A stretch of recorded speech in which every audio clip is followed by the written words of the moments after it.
नमस्कार प्रिय दर्शकों, मैं भाई रॉबिन्सन कुजूर परमेश्वर का सेवक, परमेश्वर का वचन बांटने के लिए आपके पास आज मैं आता हूँ। मैं खुश हूँ कि मैं परमेश्वर का वचन आपके साथ साझा कर सकता हूँ। आइए हम उसका वचन सुनने से पहले परमेश्वर पिता से प्रार्थना करें। हे हमारे महान सर्वशक्तिमान परमेश्वर पिता, हम तेरी उपासना करते हैं, हम तुझे धन्यवाद देते हैं हमारे जीवन के सारे आशीषों के लिए। हम तुझे धन्यवाद देते हैं इस समय तो हमें अपने पास बुलाया है। पिता परमेश्वर, अभी हम तेरे वचनों को सुनने जा रहे हैं। हमारे मनों को, हमारे हृदयों को खोल दे ताकि हम तेरे वचनों को समझ सके और तेरे राह में चलने सके। मेरे हर एक श्रोताओं के संग हो पिता, हर एक दर्शकों के संग हो जो तेरे वचन को सुन रहे हैं, वे तेरे वचन को सुन करके तेरे इच्छा को, तेरे योजना को समझ सके और तेरे राह में चलने सके। मेरे संग हो पिता, तेरा पवित्र आत्मा का सामर्थ दे ताकि मैं तेरे वचनों को तेरे शक्ति और सामर्थ के द्वारा लोगों को बतला सकूं। प्रभु यीशु के नाम से मांगता हूँ, सुना ग्रहण करें, आमीन। प्यारो, फिर से आज मैं आपको परमेश्वर का वचन बांटने जा रहा हूँ और मैं आप सबों को इसमें आप लोगों को स्वागत करता हूँ। आज का मेरा संवाद का शीर्षक है इब्राहिम का बुलाया जाना या इब्राहिम का बुलावा। हम बाइबल में पढ़ते हैं, उत्पत्ति 12 अध्याय में परमेश्वर इब्राहिम को बुलाता है। इब्राहिम एक महान व्यक्तित्व था। बाइबल में हम पाते हैं उसे परमेश्वर बुलाया, उसे चुना कि उसे एक चुने हुए राज्य का मूल बनाए। परमेश्वर उसे आशीष देना चाह रहा था। परमेश्वर उसके वंश को, उसके जाति को आशीष दे करके एक खास देश, खास राज्य बनाना चाहता था। और क्या आप जानते हैं परमेश्वर क्यों इब्राहिम को अपने जगह से बुलाता है? क्योंकि जिस जगह में वह रह रहा था वहाँ पर उसके पूर्वज लोग ऐसे जगह में थे जहाँ पर आस पास में मूर्ति पूजकों का बहुत ज़्यादा प्रभाव था और लोग परमेश्वर को भूल सा गए थे, भूल सा जा रहे थे। और इसमें परमेश्वर चाहता था कि इब्राहिम को वह अपना सच्चाई को, अपना योजना को बचाए रखने के लिए और आगे बढ़ाने के लिए उसे वहाँ से बुलाएगा, उसे चुन करके वह बुलाता है। और परमेश्वर का नज़र में इब्राहिम अच्छा था। वह परमेश्वर का इच्छा के अनुसार चलने का इच्छा रखता था। इसीलिए परमेश्वर इब्राहिम को चुनता है, उसे उसके देश से बुलाता है और कहता है, इब्राहिम आओ, मैं तुझे एक ऐसा देश में ले जाऊंगा और वहाँ उसको मैं तुझे दूंगा, तेरे वंश को दूंगा कि तू उसका वारिस होगा। परमेश्वर इब्राहिम को उस देश से बुलाता है जो मेसोपोटामिया था, उर भी कहते हैं, जो कि बेबीलोनिया जगह लोगों का स्थान था। वहाँ से इब्राहिम को परमेश्वर बुला करके अपने दिशा में ले जाता है।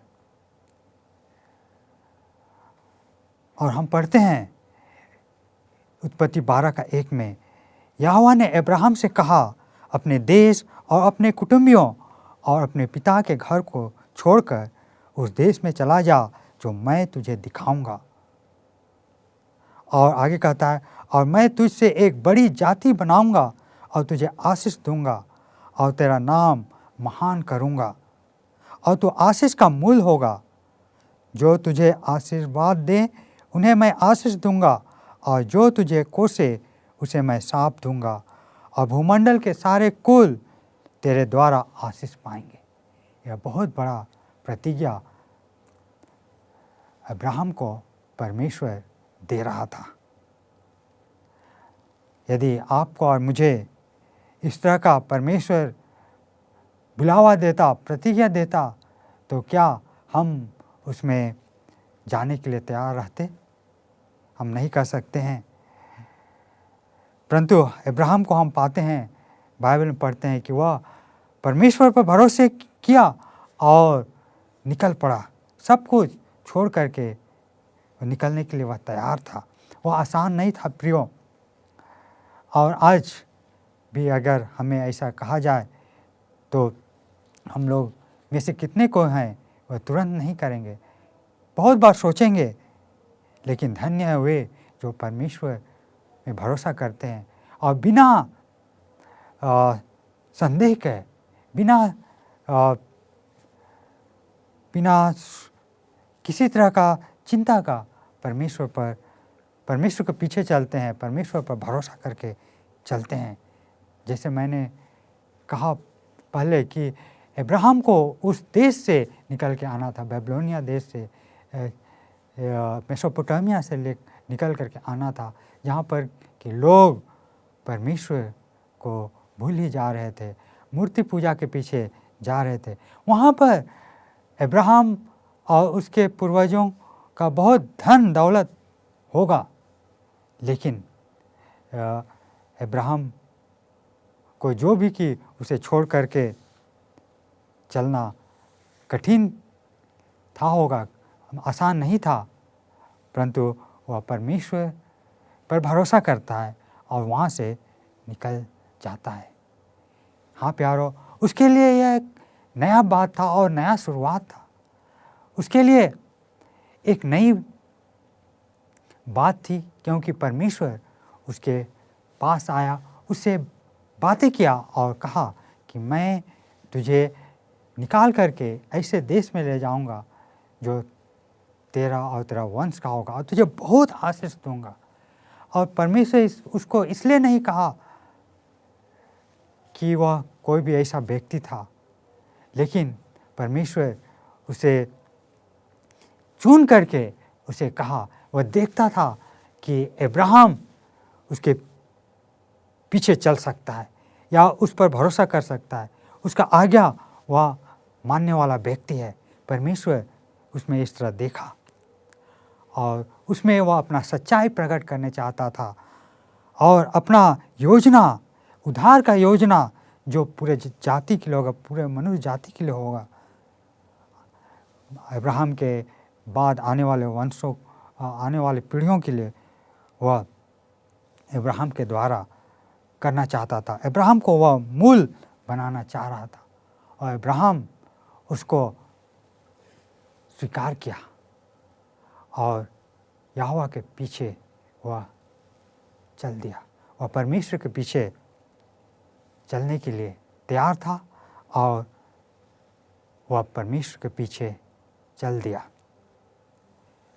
यह आसान नहीं था, लेकिन वह सब कुछ किया जिससे परमेश्वर उसको आशीष दे सकता था, परमेश्वर उसको आगे ले जा सकता था और परमेश्वर उसमें पाया कि वह उसे आशीषित कर सकता है। अब्राहम ईश्वर पर विश्वास किया और विश्वास करके उसके पीछे चल दिया और इससे हम पाते हैं कि यह उसके लिए धार्मिकता गिना गया। हम जानते हैं आगे कि अब्राहम धार्मिकता का पिता कहलाता है। यहाँ पर हम शुरुआत में पाते हैं कि अब्राहम को जब परमेश्वर निकल करके आने के लिए कहा, वह निकल करके चल पड़ा। हम पढ़ते हैं उत्पत्ति 15 का 6 में, उसने यहोवा पर विश्वास किया और यहोवा ने इस बात को उसके लेखे में धर्म गिना, उसके लेखे में धर्म गिना। परमेश्वर उसको आशीर्वाद दे रहा था और कहा, और उसने उसको बाहर ले जा करके कहा, आकाश की ओर दृष्टि करके तारागण को गिन, क्या तू उनको गिन सकता है? फिर उसने उससे कहा, तेरा वंश ऐसा ही होगा। कुछ समय बाद परमेश्वर उसको इस प्रतिज्ञा करता है। जब उसे वहाँ से निकलने के लिए कहा गया, वह नहीं जानता था कि उसे किस ओर चलना है या किस रास्ता से चलना है, किस दिशा से चलना है। लेकिन मैं विश्वास करता हूँ, मैं भरोसा करता हूँ कि जैसे परमेश्वर का वचन उसके पास आया, परमेश्वर उससे बात किया, उसे मालूम हुआ कि परमेश्वर उसका अगुवाई कर सकता है, परमेश्वर उसको मार्ग दर्शन कर सकता है। हर एक कदम पर, हर एक क्षण में और हर एक स्थिति में परमेश्वर उसको अगुवाई करेगा। इस तरह उसका भरोसा था। मैं यह विचार करता हूँ और इस ख्याल से अब्राहम वहाँ से निकल गया। और यहाँ भाइयों हम पढ़ते हैं कि परमेश्वर उसे बहुत सारा आशीष देने के लिए प्रतिज्ञा किया। वह कहता है, मैं तुझ में एक ऐसी बड़ी जाति बनाऊंगा और तुझे आशीष दूंगा और तेरा नाम महान करूंगा और तो आशीष का मूल होगा। यदि अब्राहम सोचता कि मैं यहीं पर रहूँगा, यहीं पर मेरा बहुत धन दौलत है, बहुत ज़मीन है, मेरे इस कुटुंब है, यहाँ अपने नज़दीकी लोग हैं, इनको छोड़ करके मैं नहीं जाना चाहता हूँ। यह आशीष उसके जीवन में नहीं होता कि परमेश्वर उसको बड़ा जाति, उसको बड़ा देश का मूल नहीं बना सकता और उसको उसका नाम महान नहीं करता। परमेश्वर उसका नाम महान नहीं कर पाता यदि वह परमेश्वर के पीछे नहीं चलता, परमेश्वर के ऊपर भरोसा करके उसके पीछे नहीं चलता। लेकिन यह सब पूरा होता है क्योंकि अब्राहम यहोवा परमेश्वर पर भरोसा किया और परमेश्वर ने उसे यह भी कहा, जो तुझे आशीर्वाद दे उन्हें मैं आशीष दूंगा और जो तुझे कोसे उसे मैं शाप दूंगा। परमेश्वर यह भी वचन उसको कहा कि जो उसको आशीष देगा उसको परमेश्वर भी आशीष देगा और जो उसे कोसेगा वह श्रापित होगा।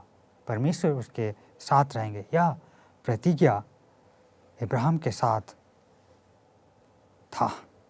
यहोवा इस वचन के अनुसार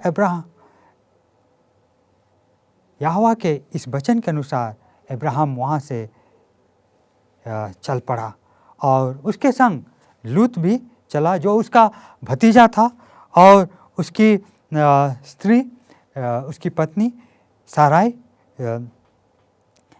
जिस समय उसके कोई बच्चे नहीं थे, और वे लोग वहाँ से निकले।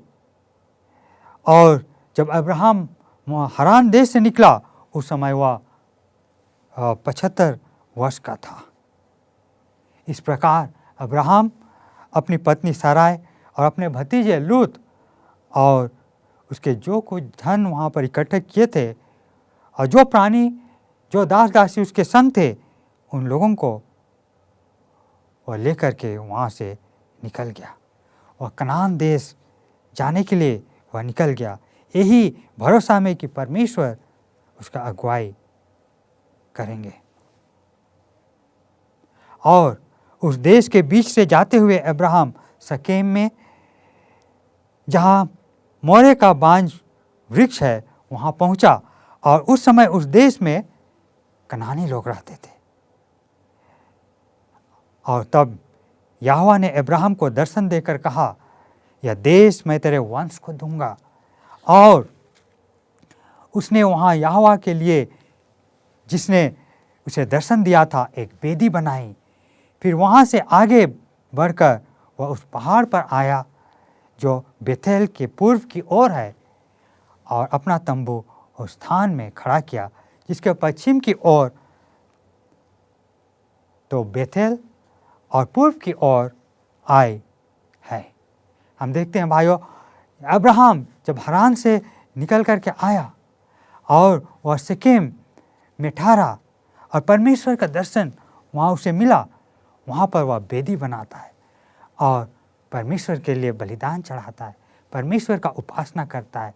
यह हम पाते हैं अब्राहम के संग, जहाँ जहाँ वह जाता है वहाँ, और जहाँ वह ठहरता है वह परमेश्वर के लिए वेदी बनाता है और सबके साथ परमेश्वर की उपासना करता है। अपने परिवार को सबको लाता है परमेश्वर की सेवा में, परमेश्वर के उपासना में सबको अगुवाई करता है। और वहाँ पर कुछ समय वह ठहरा, वहाँ भी उसने यहोवा के लिए एक वेदी बनाई। बेथेल और आई के बीच में जब वह ठहरा था, वहाँ भी वह एक वेदी बनाई और यहोवा से प्रार्थना की। और अब्राहम आगे बढ़ के दक्षिण की ओर चला गया। इस तरह अब्राहम यात्रा कर रहा है और मैं भरोसा करता हूँ, मैं विश्वास करता हूँ कि अब्राहम हर एक कदम में परमेश्वर के ऊपर नज़र दृष्टि लगाए हुए है और परमेश्वर उसका मार्गदर्शन कर रहा है। इसका भरोसा अब्राहम के ऊपर है। और उस कनान देश को परमेश्वर उसे देने का प्रतिज्ञा किया, लेकिन अभी वह उस देश में एक अजनबी है, उस देश में एक घूमने वाला व्यक्ति है, एक परदेशी है। पर वह परमेश्वर में भरोसा करके जगह जगह जाता है और उसमें उससे प्रार्थना करता है, उसकी उपासना करता है और उसे वहाँ पर काफ़ी समय बिताना होता है। परमेश्वर उसको प्रतिज्ञा दिया था कि उस देश को वह अब्राहम और उसके वंश के लिए देगा, लेकिन अभी अब्राहम उस देश में भ्रमण ही कर रहा है, एक परदेशी ही है। मैंने आपके लिए बाइबल से पढ़ा कि जब वह वहाँ से निकला वह 75 वर्ष का था। उत्पत्ति 12 का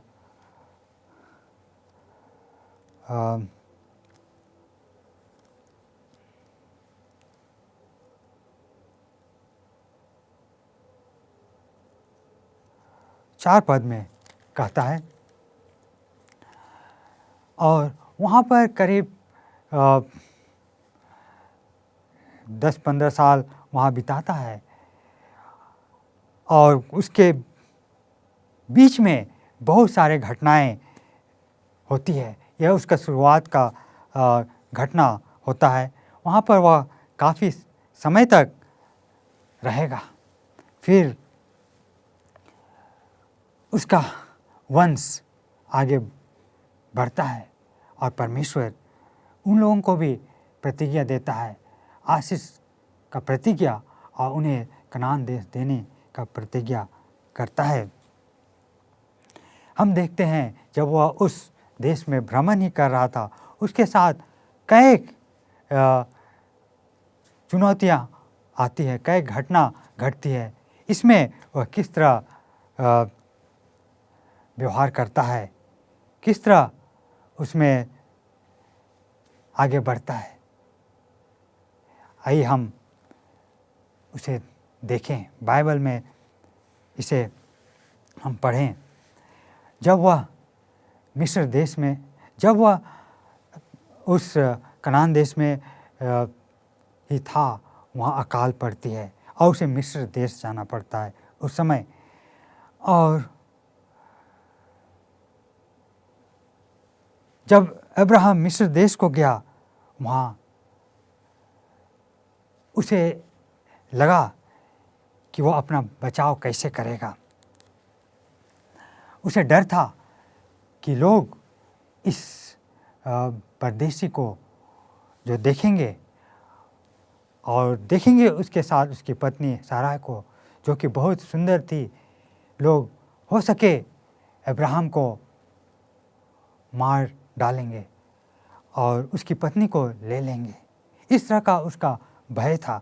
इसीलिए उसने साराई को कहा, सुन, तुझसे मैं एक बात कहता हूँ और तुझे यही करने के लिए मैं कहता हूँ कि जहाँ कहीं भी हम लोग जाएंगे और कोई भी पूछेगा कि तुम कौन हो, उसका क्या लगते हो, तो तुम नहीं कहना कि मैं उसकी पत्नी हूँ, तुम कहना कि मैं उसकी बहन हूँ, वह मेरा भाई है। अब्राहम इस तरह का अपनी पत्नी साराई को कहता है कहने के लिए, जो जहाँ भी वे लोग जाएंगे, जो कोई भी उसे पूछेगा। और यह किस लिए करता है? अब्राहम सोचता है कि साराई के कारण उसका जीवन खतरा में पड़ सकता है, क्योंकि वह बहुत सुंदरी है, और इसीलिए इस तरह का वह झूठ एक तरह से गढ़ता है। परंतु यह उचित नहीं था। वह परमेश्वर पर भरोसा कर सकता था, परमेश्वर उसको बचा सकता था। लेकिन यहाँ पर देखते हैं अब्राहम कभी कभी अपने ऊपर अपना उपाय भी सोचता है, लेकिन फिर भी हम आगे देखते हैं कि परमेश्वर उसको नहीं छोड़ता है, परमेश्वर उसको बचाता है। जब फिरौन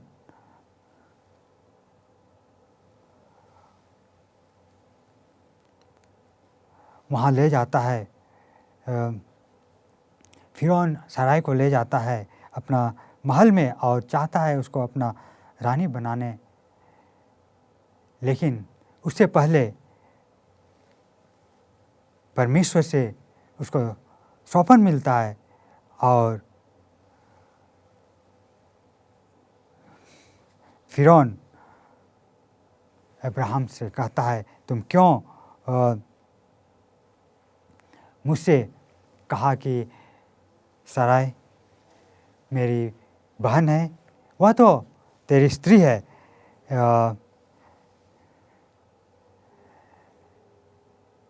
फिरौन को सौंपन नहीं मिलता है। आगे हम देखेंगे जब वह अबीमेलेक के साथ यह कहता है कि वह उसकी पत्नी है, तब अबीमेलेक को सौंपन मिलता है। लेकिन यहाँ पर वह फिरौन देखता है अब्राहम अपनी पत्नी के साथ घूमता फिरता है और उससे समय बिताता है, तो वह जान जाता है कि वह उसकी पत्नी है। और फिरौन कहता है कि तूने मेरे साथ यह क्या किया? तूने मुझे क्यों नहीं बताया कि वह तेरी पत्नी है? तूने क्यों कहा कि वह तेरी बहन है? क्योंकि फिरौन और उसके लोगों के ऊपर बहुत बड़ा विपत्ति परमेश्वर भेजा था, क्योंकि वह सारा को बचाना चाहता था, अब्राहम को वह बचा रहा था। तब अब्राहम बताता है कि वह उसकी पत्नी है, किंतु रिश्ता में पहले वह उसकी बहन भी थी। और फिरौन ने अपने आदमियों को उसके विषय में आज्ञा दी और उन्होंने उसको और उसकी पत्नी को सब संपत्ति सहित जो उसकी थी दे करके विदा कर दिया। अब्राहम और लूत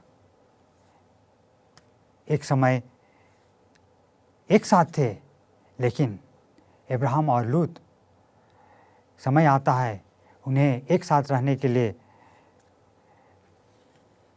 कठिनाई हो रही थी। अब्राहम और लूत एक साथ उन्हें रहने के लिए कठिनाई हो रही थी, क्योंकि उनके दासों में लड़ाई हो रही थी। और अब्राहम कहा, लूत, तेरा और मेरा एक साथ रहना संभव नहीं है। तेरे दास और मेरे दास के बीच में लड़ाई नहीं होनी चाहिए। हम लोग भाई भाई हैं, इसलिए तुम जहाँ चाहते हो तुम जाओ। तुम अगर पूरब की तरफ जाओगे तो मैं पश्चिम की तरफ जाऊंगा, यदि तुम पश्चिम की तरफ जाओगे तो मैं पूरब की ओर जाऊंगा। और इस तरह अब्राहम लूत को पहले मौका देता है और लूत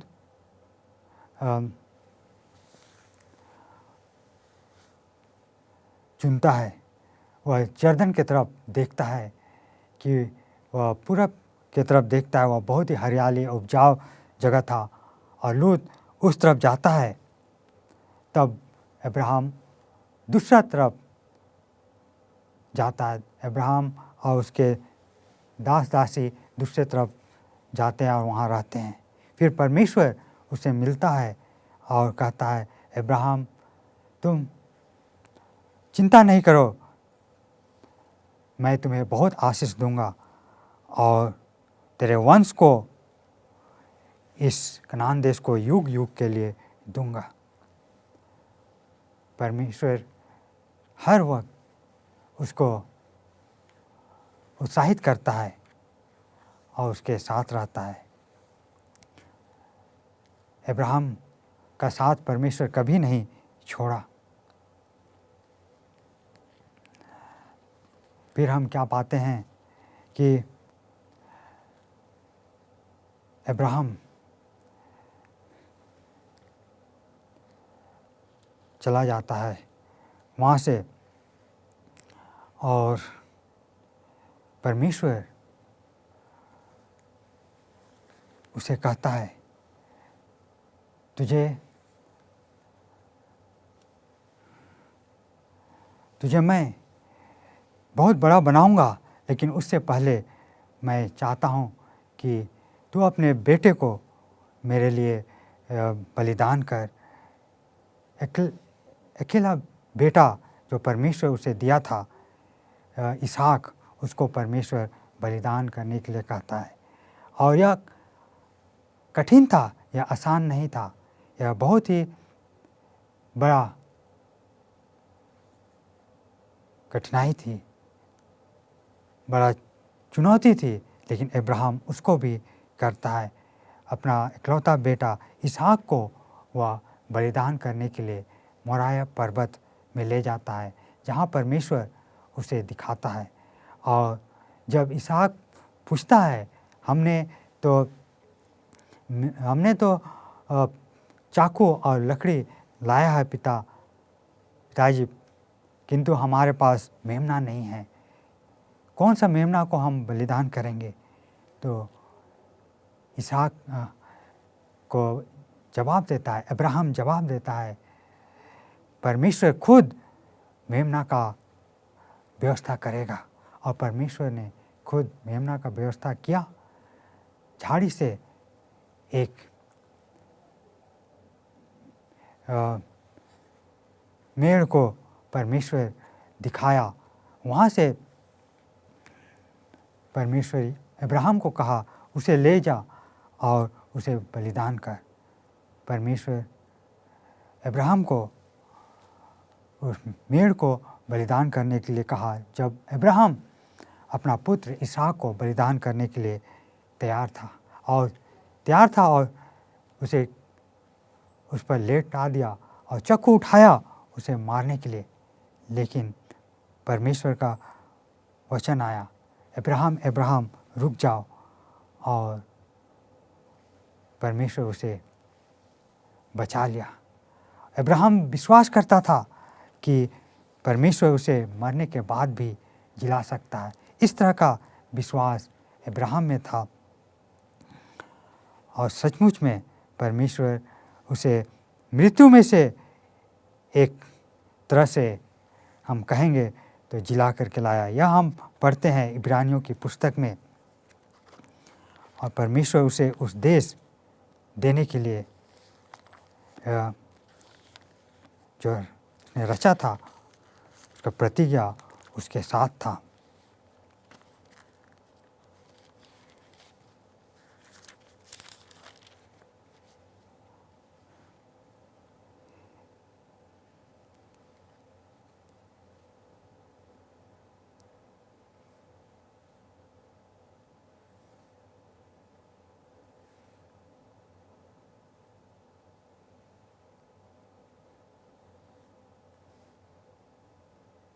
हम पढ़ते हैं इब्रानियों 11 का 17 से कहता है, विश्वास ही से अब्राहम ने परखे जाने के समय में इसहाक को बलिदान चढ़ाया, और जिसने प्रतिज्ञाओं को सच माना था और जिससे यह कहा गया था, इसहाक से तेरा वंश कहलाएगा, वही अपने एकलौते को चढ़ाने लगा, क्योंकि उसने मान लिया कि परमेश्वर सामर्थी है कि उसने मरे हुओं में से जिलाए।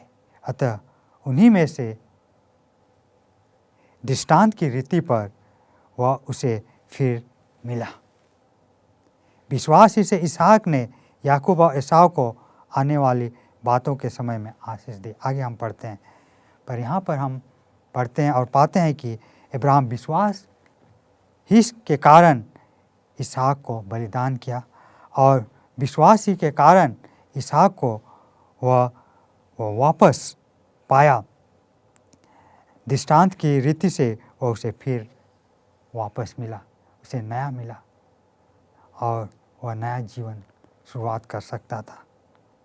प्यारो, अब्राहम को परमेश्वर ने बुलाया और उसे बड़ा जाति बनाने के लिए प्रतिज्ञा दिया, और परमेश्वर अपना प्रतिज्ञा पूरा करता है आने वाले समय में।